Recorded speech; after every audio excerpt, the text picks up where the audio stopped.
आजा ना भैया।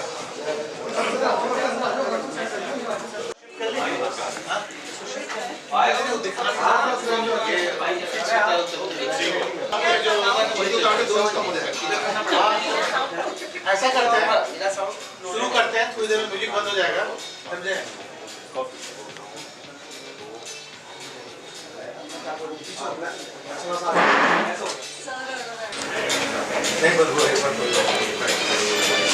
Hello Delhi, I'm happy to be here amongst all of you और शुक्रिया आपने हम सबको यहाँ बुलाया। मैं एडी सिंह, डायरेक्टर मोदी जी की बेटी, मेरे साथ मेरी टीम है अवनी मोदी जो मेन लीड है इस फिल्म की और इस फिल्म की राइटर भी यही है। और मेरे राइट पे हैं पीतो बाग, नमस्कार। राइट पे हैं विक्रम कोचर। नमस्ते। तो आई एम श्योर आप लोगों को कोई इंट्रोडक्शन नहीं चाहिए और फिल्म का नाम आप जान ही चुके हैं, शायद ट्रेलर आप लोग देख चुके होंगे। आप लोगों के लिए हम यहाँ पे आए हैं, आपके जो भी सवाल है उनका जवाब देना हमारा फर्ज है, जरूर देंगे। सर ये एक सवाल आपसे है, ये जो अभी मोदी जी की बेटी ये नाम रखा है, तो क्या ये वर्तमान स्थिति को देखते हुए रखा है, मौजूदा सरकार के हालात को देखते हुए रखा है, मोदी जी के नाम पर रखा है, ये क्या कंसेप्ट है? अगर आपने मुझे ध्यान से सुना, सबसे पहले इंट्रोडक्शन में मैंने कहा कि इनका नाम अपनी मोदी है, तो जाहिर बात है इनके पिताजी का नाम भी मोदी ही होगा। तो मुझे नहीं लगता कि इसको हम किसी भी तरीके से राजनीति से जोड़ रहे हैं। एक सिंपल साधारण नाम है, लेकिन हाँ इसके पीछे एक बहुत दिलचस्प कहानी है जो 2014 में इनके साथ हुई थी और वो भी मीडिया की देन है। तो हम सबसे पहले शुक्रगुजार हैं कि ये नाम, ये टाइटल जो है वो हमको हिंदुस्तान की मीडिया ने ही दिया है। तो कहानी जो थी वो एक सिंपल एक प्रेस कॉन्फ्रेंस के दौरान ही हुई थी। वो क्या हुआ था मुझसे ज़्यादा अच्छा जो है वो आपको अपनी खुद बता पाएंगे, तो मैं चाहूँगा कि अपनी खुद अपने शब्दों में वो बयान करें। जो आपने सर सवाल पूछा वो बिल्कुल सही है कि क्यों ये नाम अगर वर्तमान सरकार से रिलेटेड है कि क्या, तो उसके पीछे का रीजन है कि क्या हुआ था। तो अक्सर ये होता है कि फिल्म की पहले कहानी लिखी जाती है, फिर उसके ऊपर एक एप्रोप्रिएट टाइटल ढूंढा जाता है। हमारे केस में उल्टा हुआ, सबसे पहले मीडिया के जरिए मुझे टाइटल मिला मोदी जी की बेटी, उसके ऊपर फिर हमने कहानी लिखी है। तो बात दरअसल 2014 में एक प्रेस कॉन्फ्रेंस थी मेरी तमिल फिल्म की चेन्नई के अंदर, और उस वक्त एक रिपोर्टर, आप तो बहुत वाकिफ होंगे ऐसे लोगों से जो कि जानबूझ के ऐसे नुकीले सवाल पूछते हैं आपसे, तो ऐसे ही मुझे एक सवाल पूछा कि आप गुजराती है, ऊपर से आप मोदी है, आप गांधीनगर से हैं, तो कहीं आप पीएम मोदी जी की कोई रिश्तेदार है क्या? कल उठ के हमें पता चला आप उनकी बेटी निकली तो हमें थोड़ा बच के रहना पड़ेगा आपसे। ऐसा उन्होंने सवाल किया मुझसे और मैंने बहुत ही प्राउड के साथ उसका जवाब दिया कि जी हाँ, मैं मोदी जी की बेटी हूँ, और सिर्फ मैं ही नहीं, देश की हर बेटी मोदी जी की बेटी की तरह है। अब ये मैंने उनको जो जवाब दिया, दूसरे दिन उन महाशय ने वो हेडलाइन छाप दी, Avni Modi claims to be daughter of PM Narendra Modi, and overnight मैं मोदी जी की बेटी बन गई। वो मेरा जो फर्स्ट स्टेटमेंट था आधा, उसको उन्होंने बहुत ही अच्छे वो स्पाइस अप करके उनको आउट ऑफ प्रपोर्शन उनको फैला दिया हर जगह। हर एक न्यूज़ चैनल ने, हर एक न्यूज़ पोर्टल ने उसको कैरी किया, आप लोगों में से भी बहुत लोगों ने कैरी किया उसको। तो इस तरह मैं कंटिन्यूअसली मेरे नाम के साथ मोदी जी की बेटी शब्द जुड़ गया। बात वहां तक बढ़ गई कि अगर मैं किसी दूसरे भी इवेंट में जाती हूँ तो हेडलाइन आती थी, मोदी जी की बेटी नजर आई इस फंक्शन में, मोदी जी की बेटी नजर आई यहाँ पार्टी में।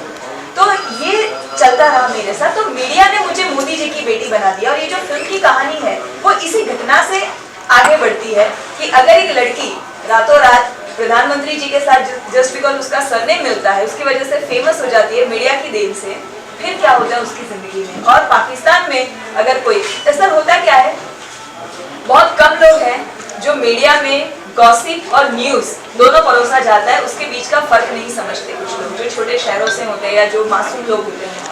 तो मीडिया का जो भी कहा है उनके लिए सच है, उनको लगता है टीवी पे आई है बात वो सच है, न्यूज़पेपर में छपा है तो वो सच है, उनको गॉसिप और न्यूज का फर्क नहीं पता होता है। तो अगर ऐसे लोग इस गॉसिप को सच मान ले, इस अफवाह को सच मान ले, तो क्या होता है, ये हमारी फिल्म की कहानी है। दैट्स वाई ये पूरा जो फिल्म के अंदर जो चक्कर है, ये जो कंफ्यूजन है, वो सिर्फ नाम को लेके है, इसीलिए फिल्म का नाम मोदी जी की बेटी है। बड़ा पूरा जवाब, बहुत बड़ा। इसके बाद सबके सवाल खत्म हो गए। सारे आंसर मिल गए, आप चले। कम से कम ये सवाल अब आप सबको जो है इसका जवाब मिल गया, तो ये सवाल तो आप लोग अब नहीं पूछेंगे। तो इस फिल्म के जरिए दर्शकों को क्या नया देखने को मिलेगा? ये कहानी जो है एक फिक्शन है, तो इसमें हमने जो एक मिस्टेकन आइडेंटिटी के ऊपर है, और जो नयापन है वो ये है सबसे पहले कि ये एक ओरिजिनल स्क्रिप्ट है, किसी से कॉपी नहीं की गई, कहीं से कोई इंस्पिरेशन नहीं है, तो डेफिनेटली पूरी फ्रेशनेस है। और नयापन ये है कि हम लोगों ने जो कॉमन इंसान है, चाहे वो पाकिस्तान में रहते हैं चाहे हिंदुस्तान में हम लोग रहते हैं, हम लोगों की क्या भावनाएं हैं एक दूसरे की तरफ, वो है, और एक कॉमिकल तरीके से पेश किया गया। सरकास्टिक है फिल्म डेफिनेटली, लेकिन जो हम लोग बॉर्डर्स पे जो जंग होती है, तो वो क्या उससे आपको मेरे को कुछ फर्क पड़ रहा है, हम लोग शायद हमदर्दी भी करते हैं। तो वो वॉर जो है वो पॉलिटिकल वॉर्स हैं, दो देशों के बीच में हमेशा होती रहती है। इंडिया पाकिस्तान का जब मैच होता है तो वो एक अपना जोशीला मैच होता है, सबको जोश होता है। हम पाकिस्तान की टीम से शायद नफरत तो नहीं करते, पर ये जरूर चाहते हैं कि हिंदुस्तान जीत गया है। तो इस कहानी में जो चीज है वो ये है कि हम लोग पाकिस्तान में जाके एक मैच खेल के आ रहे हैं, और वो मैच का जो कप्तान है वो ये बैठी है यहाँ, और उनके जो पाकिस्तान की टीम जो है वो विक्रम और पीतोबाज, तो ये लोग इनोसेंट टेररिस्ट हैं जिनको पता नहीं कि टेररिज्म क्या है, लेकिन टेररिस्ट बनना चाहते हैं। क्यों बनना चाहते हैं? क्योंकि किसान ने कभी कुछ बहुत बड़ा किया था। अब उसके ऊपर कहानी नहीं बता रहा हूँ, चिंता मत करो, चिंता मत करो। जो गलत रास्ते पे भटक जाते हैं लोग, ये उनकी कहानी है, और उनको वो कैसे जो है एक सही तरीके से, हार्मनी के तरीके से उनको एक मैसेज मिलता है, how they come on the right track. एक और छोटी चीज है मैम, हम इस फिल्म में प्यार की बात कर रहे हैं, पर लड़का लड़की के प्यार के बियॉन्ड जो प्यार एग्जिस्ट करता है दुनिया में, हम उसके बियॉन्ड बात कर रहे हैं। तो एक कन्वेंशनल लव स्टोरी जैसा जो आपको हमेशा मिलती है फिल्मों में कि एक हीरो होगा एक हीरोइन होगी, वो नहीं है। वो नहीं है इसमें, कहीं आपको रोमांस, पेड़ के पीछे नाच गाना तो सर नहीं है। इनफैक्ट बहुत ही कम गाने भी हैं फिल्म में, 3 ही गाने हैं, वो सब सिचुएशनल गाने, एक प्रमोशनल सॉन्ग है हमारा जो कि वो भी, तो फिल्म में ले देकर 2 गाने, और वो सिर्फ आपको लगेगा कि जरूरत थी इसलिए गाने। पर फिल्म के अंदर फुल ऑन एंटरटेनमेंट है, जिसके लिए हमने फिल्म बनाई है, और आपको हंस हंस के लोटपोट हो जाओगे, उस बात की गारंटी है। अभी इस फिल्म की स्क्रिप्टिंग आपने की, सर ने बताया, तो स्क्रिप्टिंग करने के बाद आप सर के पास स्क्रिप्ट लेके गई थी कि ये आपका कॉन्सेप्ट है, या उससे पहले ही आपने सर से कांटेक्ट कर लिया था कि मेरे साथ ये चीजें होती हैं, उसके साथ फिल्म बनाया जाएगा? देखो ये ऐसा ही कुछ हुआ था। दरअसल पहले तो ये कॉन्सेप्ट मुझे मिला कैसे, मैं ये बताई, बड़ा इंटरेस्टिंग हुआ था। तो ये कंट्रोवर्सी तो मैंने बताई 2014 में हुआ था मेरे साथ, वो फिर लगातार चलता रहा। अब 2017 के आसपास की बात है, तब ये जो इंडिया पाकिस्तान एक्टर्स को जो बैन किया है वो नहीं था उस वक्त, वो काम कर रहे थे सब लोग। तो मैं, एक हमारे फ्रेंड है जो कि उनका लंदन में प्रोडक्शन हाउस है, तो वहाँ पे पाकिस्तानी फिल्में भी शूट होती है, तो ऐसे मुझे उन्होंने एक पाकिस्तानी फिल्म की ऑफर दी। तो मैंने कहा क्यों नहीं, अगर माहिरा खान यहाँ काम कर सकती है, फवाद खान कर सकते हैं, तो हम भी करते। बहुत सारे एक्टर्स ने किया भी है वहाँ पे जाके पाकिस्तानी फिल्मों में काम। तो उन्होंने फिर सोचा और कहा कि लेकिन एक दिक्कत है, वो जो तुम्हारे सरनेम को लेके जो इंटरनेट पे तुम्हें मोदी जी की बेटी बुला रहे हैं लोग, तुम्हें पाकिस्तान भेज दिया, फिर तुम वापस नहीं आ पाई, तो हमें जवाब देना भारी पड़ जाएगा लोगों को, तो इसलिए ये रहने देते हैं। और फिर मैंने कहा सर ये तो लेकिन गॉसिप है, सबको पता है, बोलते वो जो मिलिटेंट्स होते हैं उनको, वहाँ टेररिस्ट जो होते हैं उनको ज़्यादा नॉलेज होती नहीं है, वो इतने ज़्यादा पढ़े लिखे भी नहीं होते। तो ये फिल्म का प्लॉट मुझे ऐसे मिला कि हाँ, अगर कोई पाकिस्तान में अगर एक एक्ट्रेस वो फंस जाती है, मोदी सरनेम है, कैसे वहाँ से वो बाहर आएगी, ये पूरी कहानी इस फिल्म की ऐसे मिली। और जैसे ये मेरे दिमाग में ये आइडिया आया, मैंने इमीडिएटली एडी सर को फ़ोन किया और हम लोगों ने पहले भी काफ़ी काम किया है, तो ऐसे ही हम लोग इस लेवल पे तो तुक्के बोलते हैं इसको, तो ऐसे ही कोई तुक्का आता है तो सर को मैं शेयर करती थी। सर ने बोले यार आइडिया इंटरेस्टिंग है, आइडिया छोड़ पहले तो नाम बड़ा इंटरेस्टिंग है पिक्चर का और उसके ऊपर ये कॉन्सेप्ट प्यारा है, I think we should do this. तो मैंने कहा फिर आप डायरेक्टर हैं, आप लिखवाइए, किसी राइटर को हायर कीजिए। तो उन्होंने कहा कि नहीं तू लिख। मैंने कहा नहीं मैं राइटर नहीं हूँ, मैं तो एक्टर हूँ, मैं कैसे लिखूंगी। फिर उन्होंने लिखवाया भी, 2-4 राइटर्स से सैंपल सीन लिखवाए, उनको भी मज़ा नहीं आया, मुझे भी पसंद नहीं आया। तो उन्होंने एक्चुअली मुझे फोर्स करके राइटिंग करवाई, तूने ये सोचा है तो तू ही लिख पाएगी और तुझसे बेटर शायद कोई नहीं लिख पाएगा। तो मे भी कहीं ना कहीं मेरे अंदर ये हिडन पोटेंशियल था, लेकिन सर ने उसको पहचाना मुझसे पहले और इनकी बदौलत आज मैं एज अ राइटर भी काम कर रही हूँ और एक अच्छी स्क्रिप्ट में लिख पाई हूँ। सो यस, दोनों कॉर्नर ऐसे। गौरव करें हमारा टाइम। Thank you. यस, मेरा सवाल आपसे भी कि एक तो ट्रेलर में ही आप जब बोलते हैं कि कसाब जैसा नाम करना है, तो लगता नहीं थोड़ा ये अलग से मैसेज हो गया कि कसाब ने बहुत बड़ा काम किया है, तो सवाल आपसे। बिल्कुल। दूसरा जी एडी सर आपसे ये कि अभी आप देख रहे हैं बहुत सारी फिल्में प्रमोशन, बड़ी बड़ी फिल्मों प्रमोशन हो रहे हैं, बॉलीवुड की, साउथ की भी, और प्रमोशन करने के बाद वो चली नहीं, लेकिन उसी बीच बहुत सारी कम बजट की फिल्में भी आ रही हैं, तो इसको आप किस तरह देखते हैं? छोटी सी गली में आप जो पूछ रहे थे, तो पहले तो फिल्म में वो कसाब जैसा नाम करना हम दोनों बोल रहे हैं, ठीक है, ठीक है, ये नहीं बोल रहे हैं। अब जैसे कोई चोर बनना चाहता है ना, उसके आइडल कौन? चाल शोभरा है, समझ रहे हैं? तो सिंपल है ना। तो वो क्या क्लैरिफाई किया गया फिल्म में कि कसाब हम खुद टेररिस्ट हैं, फिल्म में आप देख रहे हो कि टेररिस्ट का कैरेक्टर प्ले कर रहे हैं। ट्रेलर में ही पहले बताते हैं फिल्म तो दूर की बात है। उसके बाद आप ट्रेलर अगर देखें तो सबसे पहले आपको पता है कि it is already saying to dumb terrorist. नहीं, डम छोड़ दीजिए, टेररिस्ट के लिए आइकॉन तो लादेन और कसाब ही होंगे ना।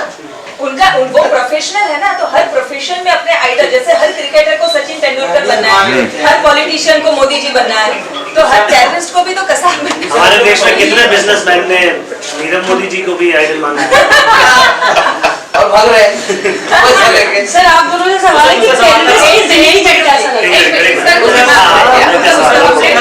बड़ी फिल्मों की जो प्रमोशन करे जा रहे हैं उनमें बहुत सारी फिल्में फ्लॉप भी हो गई या चली नहीं है, वो अलग बैक साइड कुछ भी होता है, ठीक है, लेकिन इस बीच बहुत सारी छोटी फिल्में भी आई हैं, आपकी भी फिल्म आई है, तो उसको कैसे देखते हैं आप, कैसे टैकल करेंगे, कैसे आगे चलेगा? देखिए अब बहुत सी बड़ी फिल्में आई हैं, नहीं चली हैं, बहुत से बड़े स्टार्स की नहीं चली हैं, उसके लिए हम क्योंकि खुद फिल्म इंडस्ट्री को बिलोंग करते हैं तो वो हम लोगों को बहुत दुख पहुंचाता है, अफसोस है। लेकिन कहीं ना कहीं ये बात मानना पड़ेगा हमको और आप सबको और पब्लिक को कि आज पब्लिक जो है कुछ नयापन चाह रही है।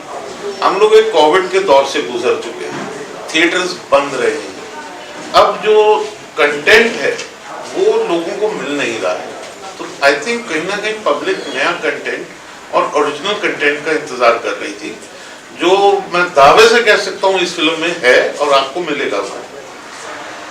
अब थिएटर्स के अंदर आज ये भी सिचुएशन आ चुकी है कि ओटीटी ने जो है हम लोगों को 2 साल में घर पे बैठा के वो आदत डाली, लेकिन अगर अब थिएटर्स खुले हैं और अगर पब्लिक वापस थिएटर्स में जाना शुरू करे और उनको एक अच्छा कंटेंट नहीं मिलता है तो जाहिर है उनका रिस्पांस जो है वो ये होता है कि भाई पैसा वसूल नहीं हुआ। तो अब मैं ये दावे से बोल रहा हूँ और मैं चाहूँगा पब्लिक जो है इस पिक्चर को जाए, इसको पसंद जरूर करेंगे वो, और वापस आते हुए हर एक के चेहरे पे मुस्कुराहट आपको मिलेगी और ये जरूर बोलेंगे वो कुछ पैसा वसूल।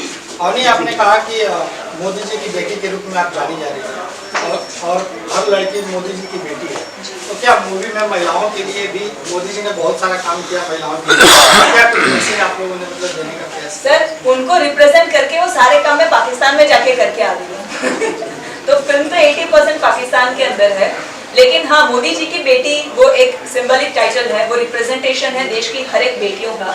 तो मैंने फिल्म में भी यही कहा है और हमेशा यही कहती हूँ कि इस देश की हर वो बेटी जो कि साहसिक है, निडर है और जो सच का साथ दे रही है, जो अपने सपने पूरे करने के लिए हर एक परिस्थिति में वो मुकाबला कर रही है, वो हर बेटी मोदी जी की बेटी कहलाती है।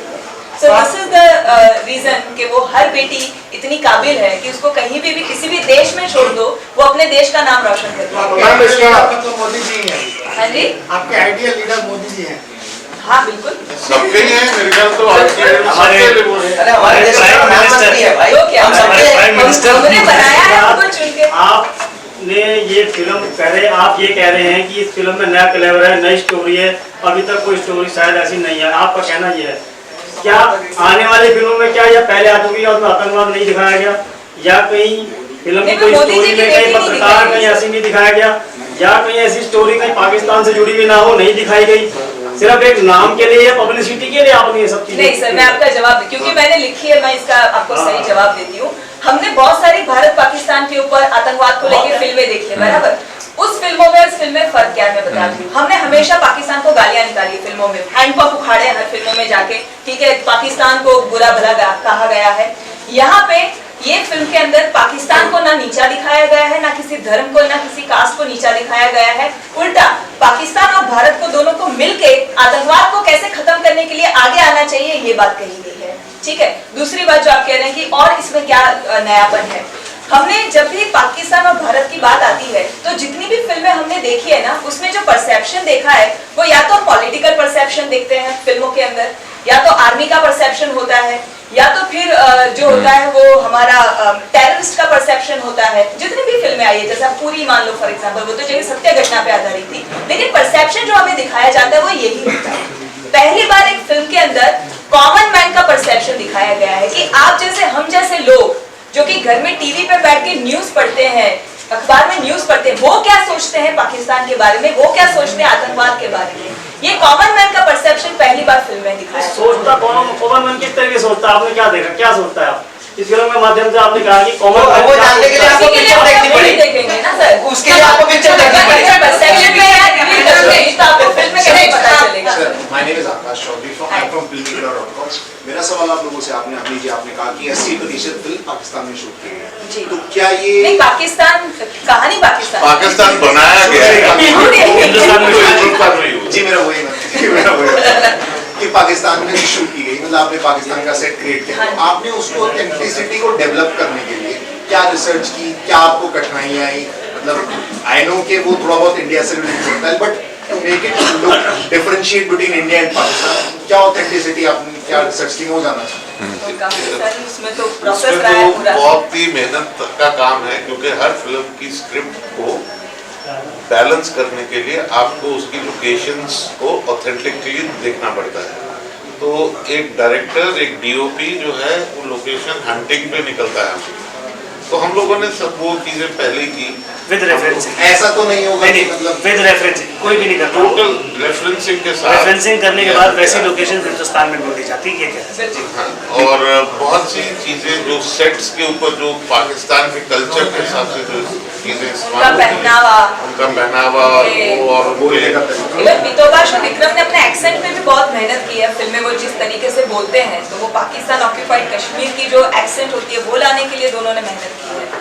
आर्ट डायरेक्टर, प्रोडक्शन की टीम, सब लोगों ने काफी, मतलब हम लोगों ने काफी आर्ट डायरेक्शन के अंदर जो है और जो प्रॉप्स हैं वो स्पेशली रिसर्च करके बनवाए और वो हम अपने साथ लेके गए। इसकी सारी शूटिंग हिमाचल में मनाली में हुई है, और मनाली की ऐसी जगहों के ऊपर जहाँ शायद पहले कुछ फिल्में बनी भी नहीं कभी, वो भी लोकेशन टोटल। मतलब गाड़ी वाड़ी नहीं जाती, हम लोग को पैदल 2-2 घंटा चल के जाना पड़ता था। ये पॉइंट ये जरूर बताते हैं हमेशा, और मुझे पढ़वाते हैं। बताइए। तो ये भी हुआ है। और जैसे आप अगर फिल्म में ट्रेलर में भी देखेंगे, आप देखेंगे कि तीतो, मैंने और अवनी ने एक ही कपड़ा पहना। अब तो छोटी सी बात है जी, लेकिन तैयारी इस हिसाब की थी कि हम अगर 30 दिन वहाँ शूट कर रहे हैं और ये एक जर्नी पे निकले, तो जाहिर सी बात है इनके कपड़े चेंज नहीं हो सकते, क्योंकि ये लोग जंगल में जा रहे हैं, लंबे रास्ते पे जा रहे हैं, जर्नी है, तो इनके कपड़े वही रहे।